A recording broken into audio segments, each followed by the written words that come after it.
Assalamualaikum warahmatullahi wabarakatuh. Kami di sini dari kelompok 6 kelas B akan mendemokan aplikasi yang bernama MyTinyByte. Eee, Sebelum itu kami izin memperkenalkan diri. Saya sebagai moderator yaitu Intan Purnamasari, Kemudian saya Indah Kusmaningrum dengan PM 2217051139. Saya Bernadetta Belfarjanti dengan PM 225705121. Saya Dewi Nurhaliza dengan NPM 2217051057. Dan saya Ivan Aditya dengan NPM 22170511147. Untuk selanjutnya akan dijelaskan, kami akan mendemokan terlebih dahulu sebelum menjelaskan codingannya yang akan dijelaskan oleh Ananda Indah Kusumaningrum. Untuk Ananda Indah, kami persilakan. Oke, jadi aplikasi ini bernama TinyByte, di mana ini adalah sebuah aplikasi resep makanan pendamping ASI untuk anak kecil gitu. Jadi di home TinyByte ini ada 3 menu utama. Yang pertama itu ada menu utama atau harusnya ini makanan utama, kemudian ada menu camilan dan menu fun fact. Di makanan utama ini atau menu utama ini berisi daftar menu-menu yang disertai dengan gambar dan nama menunya gitu. Misal ada bubur sup, daging, kacang merah, dan lain-lain. Dan layar ini bisa di-scroll sampai daftarnya itu habis.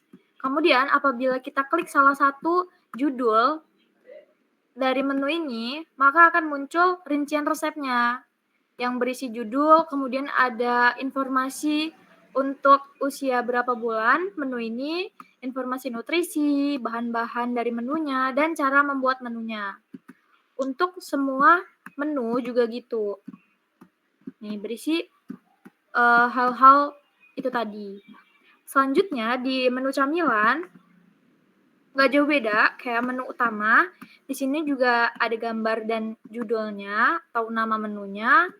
Kemudian ada informasi usia, ada informasi nutrisi, bahan-bahan, dan cara membuatnya. Untuk setiap menunya ini pastinya isinya itu beda-beda sesuai dengan yang judulnya, sesuai dengan judul apa gitu. Selanjutnya ada menu fun fact. Di menu fun fact atau mitos fakta ini, tampilan awalnya itu kayak gini, kita dikasih pernyataan, misal semakin cepat memulai MPASI, maka semakin baik. Nah, ketika kita klik, maka akan muncul flip card kayak gini, yang isinya itu mitos. Kemudian disertai dengan penjelasannya, mengapa ini mitos. Kita klik lagi, maka dia jadi pernyataan kayak gini lagi. Begitupun dengan fakta. Gini, misal kita klik saat anak sudah mulai MPASI, frekuensi menyusui sebaiknya dikurangi. Ketika kita klik, dan dia ini fakta, maka akan ada penjelasan mengapa dia ini jadi fakta. Yang lain-lain juga gitu. Mungkin sekian pendemoan singkat mengenai aplikasi TinyByte kami.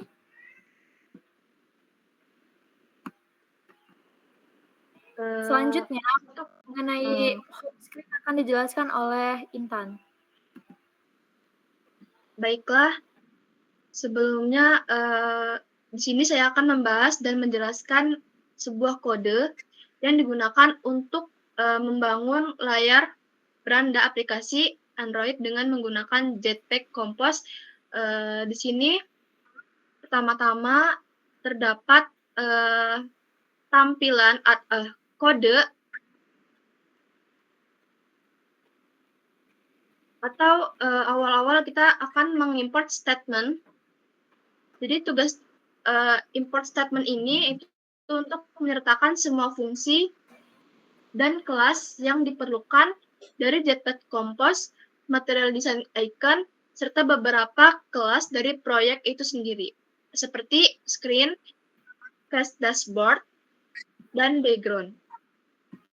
Kemudian ada home screen atau composable. Jadi composable ini anotasi yang menandakan fungsi ini sebagai fungsi composable yang berarti dapat digunakan dalam penyusunan antarmuka pengguna dengan Jetpack Compose. Kemudian ada home screen. Fungsi ini menerima nav controller sebagai parameter dan memanggil fungsi home untuk meneruskan lambda navigasi antar layar menggunakan nav controller. Kemudian ada home composable atau fungsi home. Fungsi home ini digunakan untuk membangun UI dengan menggunakan Jetpack Compose. Penjelasannya seperti ada parameter move to screen atau ada lambang tunjuk ya ke unit. Nah, move to ini adalah parameter berupa lambda yang menerima sebuah screen dan tidak mengembalikan nilai. Lambda ini digunakan untuk menavigasi ke layar tertentu berdasarkan screen yang diberikan. Kemudian ada kolom utama. Kolom utama ini adalah layout vertikal untuk menampilkan elemen secara berurutan dari atas ke bawah. Di sini ada modifier sama dengan modifier. Itu artinya mengatur kolom agar mengisi seluruh ukuran layar. Kemudian ada background, itu untuk menetapkan warna layar belakang. Padding untuk memperbesar di semua sisi kolom. Kemudian ada vertical arrangement center, itu untuk mengatur agar elemen-elemen di dalam kolom disejajarkan secara vertikal di tengah layar. Kemudian ada teks judul. Teks judul ini untuk menampilkan teks pilih kategori itu yang paling atas. Kemudian ada di dalam teks judul ada teks sama dengan pilih kategori, itu untuk menampilkan judulnya. Kemudian ada teks elegant sama dengan teks elegant center, itu untuk menjajarkan teks di tengah. Ada style, itu untuk gaya teks besar dari tema dengan font tebal.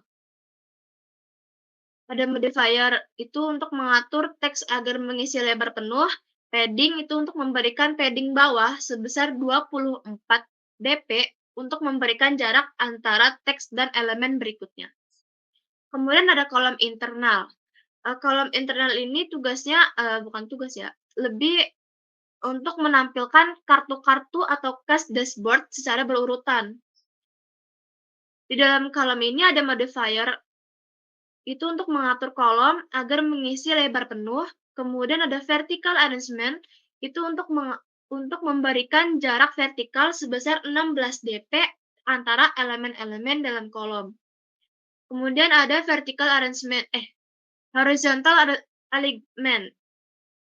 Pak, saya nggak bisa bacanya ya. Pokoknya horizontal alignment itu untuk menyusun elemen-elemen di dalam kolom secara horizontal di tengah. Kemudian ada cache dashboard. Cache dashboard ini fungsi composable yang mungkin telah didefinisikan sebelumnya untuk menampilkan kartu dengan judul, icon, dan navigasi. Di dalam cache dashboard itu ada title, variable title itu untuk menentukan judul dari kartu, kemudian icon itu untuk menentukan icon yang akan ditampilkan di kartu, dan navigate to itu tanda yang dipanggil ketika kartu ditekan menggunakan move to untuk menavigasi ke layar yang sesuai. Mungkin itu saja yang bisa saya jelaskan mengenai kode dari home. Kemudian penjelasan kode berikutnya akan dijelaskan oleh teman saya.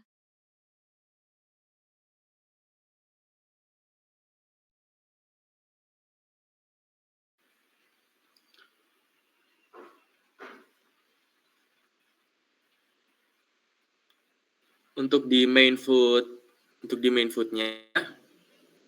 main food recipe. Nah, untuk di package dan importnya, di package dev my TinyBut features main food recipe.data, ini menandakan bahwa file ini berada di dalam struktur folder main food recipe data. Nah, untuk importnya itu Android X Annotation Drawables itu merupakan notasi yang digunakan untuk memastikan bahwa nilai yang diberikan itu adalah ID sumber daya gambar. Dan devta.mytinybat.r ini merupakan referensi ke file sumber daya aplikasi termasuk gambar. Kemudian di data class main food-nya, main food ini merupakan data class yang merepresentasikan resep makanan utama dengan title nama resep, dengan tipe data string, kemudian image dengan tipe data in, yang dinotasi dengan variables. Kemudian age group itu merupakan kelompok usia yang sesuai untuk resep tersebut. Nutrition, informasi nutrisi resep, ingredients, daftar bahan-bahan yang diperlukan, dan instruction adalah daftar instruksi memasak. Di data class nutrition, ini merupakan data class yang menyimpan informasi nutrisi untuk resep dengan energi, yaitu jumlah kalori dengan tipe data string, protein, jumlah protein, dan fat merupakan jumlah lemak dengan tipe data string. Untuk di objek main food datanya, main food data ini merupakan objek singleton yang buat nyimpen daftar dummy data resep makanan utama, dan main food dummies ini daftar berisi objek-objek main foodnya. Kemudian di resep makanan utama, di sini contohnya ada bubur sop daging kacang merah. Nah, dengan title-nya itu bubur sop daging kacang merah dengan image r.drivable bubur sop daging kacang merah, merupakan ID gambar dayanya. Kemudian dengan age group untuk usia 06 sampai 8 bulan, dengan nutrisi, objek nutrisinya dengan informasi energi, protein, dan lemak, dan ingredients dengan daftar bahan-bahan yang diperlukan. Kemudian terdapat instruction, yaitu daftar langkah-langkah memasak. Kemudian di setiap resep nilainya itu ngikutin pola yang sama dengan detail spesifik masing-masing resepnya. Kemudian selanjutnya di presentation udah.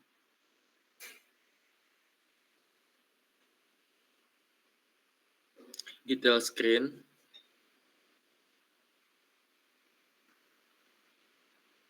Okay. Di detail screen ini di package dev tam mytinybat features main food recipe presentation, ini menandakan bahwa file ini berada di dalam struktur folder presentation. Kemudian dengan menambahkan import-importnya seperti Android Compose, Runtime Composable, Compose UI Tooling Preview yang merupakan bagian dari Jetpack Compose yang digunakan untuk membuat komponen UI-nya. Kemudian langsung ke fungsi main food detail screen-nya. Di Composable main food detail screen, ini merupakan fungsi composable yang mengambil judul makanan utama atau main food title sebagai parameter dan mencari resep yang cocok dari main food data.mainFoodDummies. Dan di main food variable yang menyimpan hasil pencarian resep berdasarkan judul dan let jika resep ditemukan, fungsi main food detail ini dipanggil dengan resep tersebut sebagai parameter. Kemudian di fungsi main food detailnya, main food detail ini sebagai fungsi composable yang menampilkan detail resep menggunakan komponen resep detail item. Dan di resep detail itemnya ini merupakan komponen UI yang bakal nampilin detail resep termasuk judul, kelompok usia, energi, protein, lemak, bahan-bahan, dan instruksi. Di new food main food detail preview, fungsi ini merupakan fungsi composable yang digunakan untuk memperhatinjau UI dari main food detailnya. Di previewnya ini merupakan anotasi yang digunakan untuk menandai fungsi perhatinjau di Android Studio, dan main food detailnya fungsi yang bakal dipanggil dengan resep pertama dari main food data.mainFoodDummies untuk menampilkan perhatinjaunya. Dan selanjutnya yang terakhir ada di presentation main food screen. Di package importnya kita package dev.tam.mytinybat features dan main food presentation ini menandakan bahwa file ini berada di dalam struktur folder tersebut. Kemudian terdapat import-importnya seperti yang lain. Kemudian di fungsi main food screen-nya fungsi composable yang mengambil nav control itu detail. Nah, navigate to detail ini merupakan lambda function yang digunakan untuk menavigasi ke layar detail dengan menggunakan nav controller. Kemudian di fungsi main food-nya, itu merupakan fungsi composable yang bakal nampilin data resep pakai lazy column. Lazy column ini komponen yang bakal digunain untuk nampilin daftar item dari lazy column seperti fill max width, background, padding, dan itemsnya ini buat iterasi lewat mainfood.mainfood.dummies dan bakal nampilin setiap item yang pakai resep list item. Nah, di resep list item ini merupakan komponen UI yang bakal nampilin judul dan gambar dan resep, kemudian modifiernya untuk mengatur padding dan kemampuan klik setiap itemnya. Dan di fungsi main food preview-nya, yaitu untuk memperhati jauh UI dari main food, kemudian ada preview main food. Preview-nya itu buat anotasi untuk nandain fungsi perhatiin jauh di Android Studio, dan main food-nya untuk lambda kosong navigate to detail untuk perhatiin jauhnya. Untuk selanjutnya, Ya, akan saya jelaskan mengenai fitur yang fast food. Nah, fast food ini kalau di menu utama itu namanya menu camilan. Di sini terdapat 2 folder, kita pisahin, yaitu ada data dan presentation. Di fast food data ini, yang pertama ada import, ya import yang dibutuhin itu ada annotation terutama untuk ini di bagian ini. Jadi di sini ada kelas yang namanya fast food. Di kelas ini kita definisiin atau deklarasiin beberapa variabel, itu ada title beserta tipe datanya, ada image, age group, nutrition. Nah, nutrition ini kita buat tipe datanya sebagai nutrition karena emang nanti akan kita buat kelas lagi yang namanya kelas nutrition. Selanjutnya untuk ingredients dan instructions ini kita buat tipe data string, list maksudnya, list string.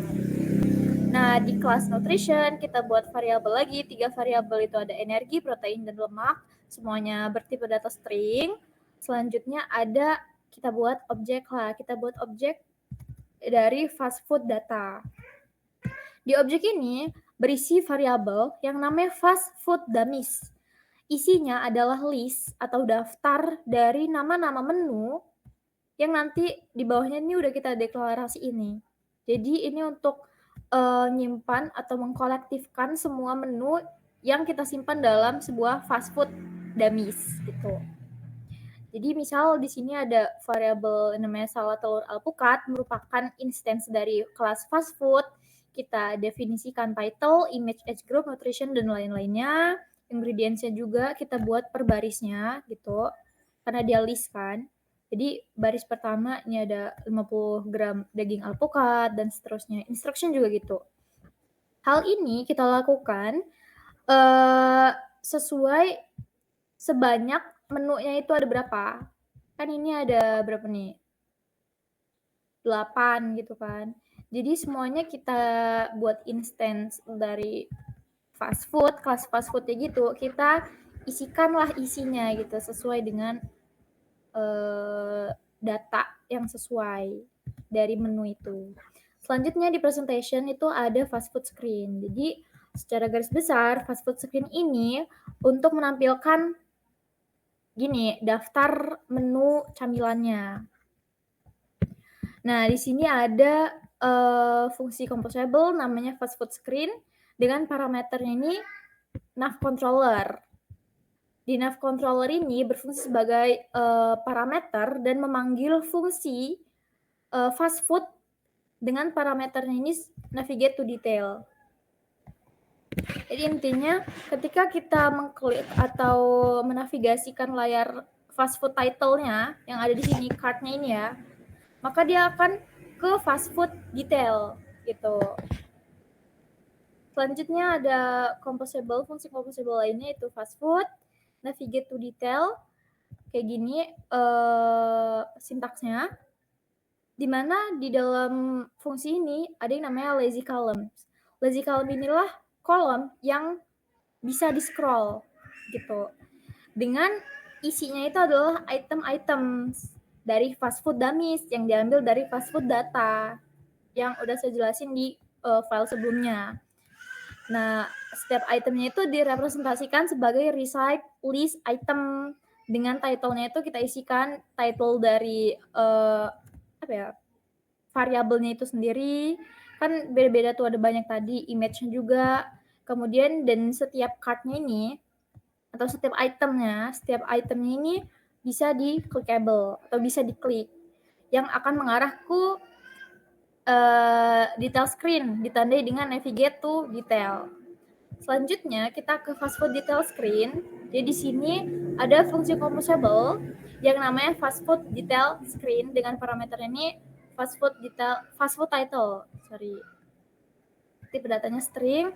Di sini kita deklarasikan sebuah variabel namanya fast food untuk menyimpan data dummies yang jadi di sini ada proses mencari atau find gitu.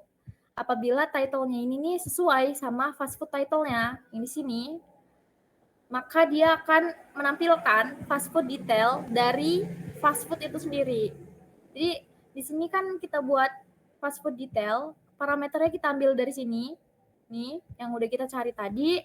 Kemudian kita tampilkanlah receive detail itemnya itu dengan isinya ini sesuai dengan item yang diklik atau dipilih gitu. Yang udah dicari itu tadi, itu tadi title-nya sesuai dengan fast food title, fast food image-nya, pokoknya sesuai dengan yang ada di data ini tadi. Selanjutnya di sini ada preview untuk hanya sekedar nampilin di sini di Android Studio-nya kayak gini. Mungkin selanjutnya akan dijelaskan oleh rekan saya.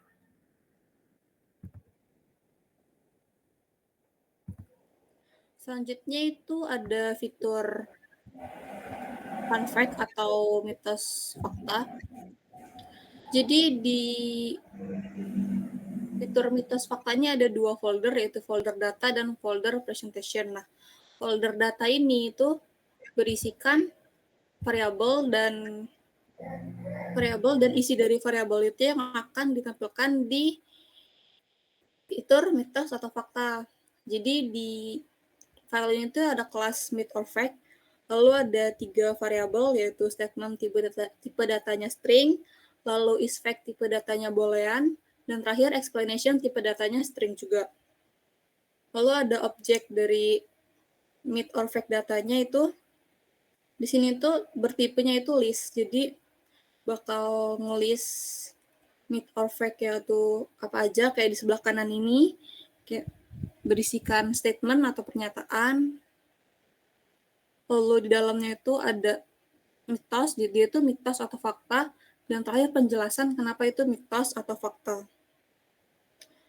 Di file ini tuh hanya untuk menyimpan variabel dan data-datanya. Lalu ke file selanjutnya yaitu file myth or fact screen. Nah, di file ini tuh untuk menampilkan apa yang kita lihat di sebelah kanan ini. Jadi di myth or fact screen ini dia bakal ngambil data dari fungsi sebelumnya yaitu myth or fact, lalu akan ditampilkan dengan lazy column. Nah, di sini ditampilkannya dengan modifier dan lain sebagainya biar rapi. Lalu terakhir itu ada item. Nah, di sini item ini itu bakal manggil file yang ada di file Flipkart itu nanti. Jadi di sini hanya untuk memanggil dari file Flipkart yang selanjutnya, file terakhir dari fitur ini. Nah, file ini itu berisikan ketika kita klik nanti. Jadi di file ini tuh ada variabel remember. Remember ini bakal menyimpan status kliknya itu status kliknya itu true atau false di mutable state of ini. Kalau dia true, dia bakalan langsung tampil kayak penjelasannya, mitos faktanya, statementnya. Tapi kalau dia false, dia bakal nampilin list pernyataan kayak di sebelah kanan ini. Lalu card. Nah, di card ini dia bakalan menyimpan true atau false tadi itu di variabel clickable ini. Nah, di clickable, flip sama dengan non-flip ini, dia bakal disimpan di situ. Lalu selanjutnya ada box. Box ini yang buat nampilin aja. Lalu ada pernyataan if else flip. Nah, di sini nih dia bakalan nampil kalau kita klik salah satu pernyataannya, itu bakalan muncul itu fakta atau mitos yang sesuai yang ada di data tadi, di fungsi myth or fact tadi. Lalu ini style sama color-nya cuma untuk nampilin. Jadi kalau dia fakta dia bakal berwarna hijau, kalau dia mitos berwarna merah. Lalu ini cuman spacer sama teks ini cuman buat spacer buat spasinya, teks ini teks sama dengan teks dia bakalan ngambil data yang ada di variable explanation yang ada di fungsi mid or fact fungsi sebelumnya tadi. Lalu dia juga bakalan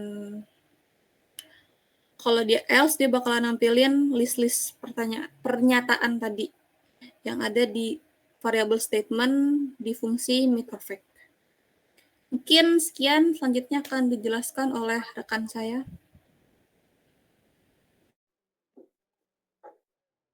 Selanjutnya pada bagian My Tiny Byte App. Pada bagian ini dibuat untuk mengatur dan mengelola navigasi dalam aplikasi Android menggunakan Jetpack Compose. Tujuannya memungkinkan untuk berpindah antar layar dalam aplikasi dengan cara yang terstruktur dan efisien.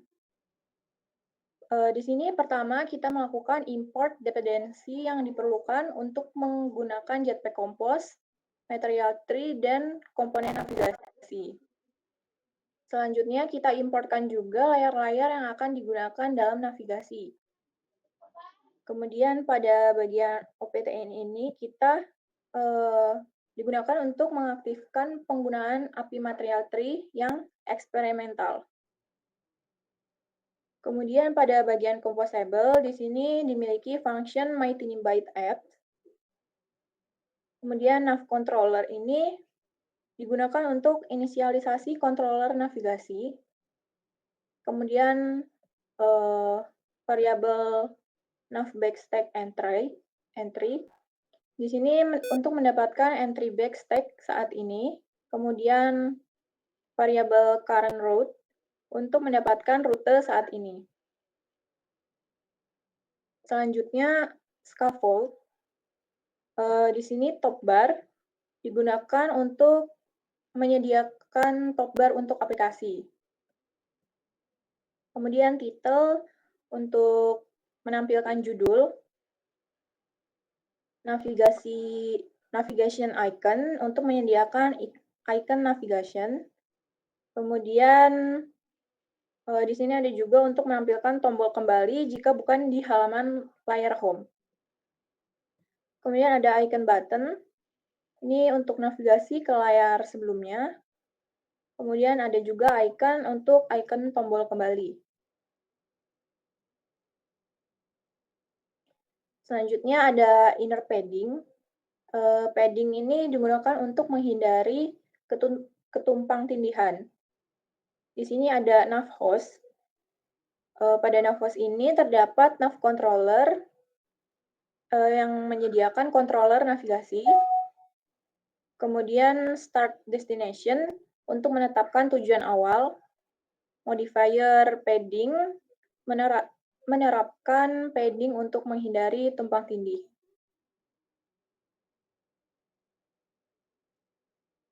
Selanjutnya, di sini kita juga mendefinisikan layar-layar dalam aplikasi sebagai fungsi composable. Di sini ada home screen untuk composable layar home, kemudian main food screen untuk composable layar makanan utama, main food detail screen untuk composable layar rincian makanan utama, fast food screen untuk composable layar makanan cepat saji, fast food detail screen untuk composable layar rincian makanan cepat saji, dan myth or fact untuk composable layar mitos atau fakta. Selanjutnya, di sini kita mendefinisikan rute sebagai objek dalam sealed class untuk keamanan tipe. Jadi di sini ada data objek main food, itu rute untuk layar makanan utama. Kemudian main food detail, rute untuk layar rincian makanan utama. Kemudian fast food untuk rute layar makanan cepat saji, fast food detail untuk rute layar rincian makanan cepat saji, kemudian home untuk rute layar home, myth or fake untuk rute layar mitos atau fakta. Kemudian composable dengan function get current route title, ini untuk mengembalikan judul berdasarkan rute saat ini. Di sini rute dengan nilai 0 jika rute tidak tersedia. Kemudian rute screen main food untuk judul untuk rute main food, route start with screen main food detail. Ini untuk judul untuk rute main food detail. Kemudian screen fast food untuk judul untuk rute fast food. Kemudian screen fast food detail judul untuk rute fast food detail. Kemudian screen home route, ini judul untuk rute home. Dan screen myth or fake, ini judul untuk rute mitos atau fakta. Kemudian di sini kita ada juga L sebagai default jarak rute sebagai default jika rute tidak dikenali. Baik, sekian penjelasan dari saya. Mungkin sekian dari penjelasan kami mengenai demo dan penjelasan coding dari aplikasi MyTinyByte. Terima kasih. Wabillahi taufiq wal hidayah. Wassalamualaikum warahmatullahi wabarakatuh.